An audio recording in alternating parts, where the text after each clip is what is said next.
এত মজার এই কাঁকরোল ভুনাটা এভাবে বানিয়ে না খেলে মিস করবেন। কাঁকরোলগুলোকে তেলে ভেজে নেব। খুব বেশি ভাজবো না, হালকা একটু ভাজা দিয়ে নেব। কারণ তেলে ভাজার কারণে এই কাঁকরোল ভুনাটা বেশি ভালো লাগে।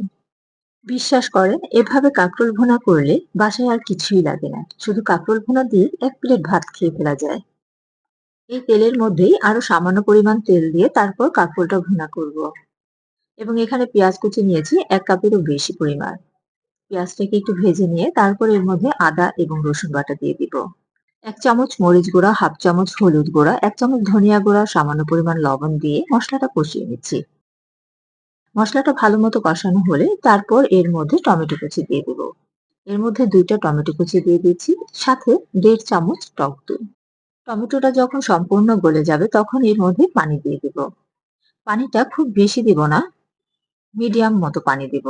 পরিবারের অনেক সদস্যই আছেন যারা কাঁকরোল খেতে পছন্দ করেন না, কিন্তু কাঁকরোলটা এভাবে ভুনা করে একবার পরিবেশন করুন, দেখবেন তারাও অনেক মজা করে খাচ্ছে এবং আরেকবার বানাতে বলবে।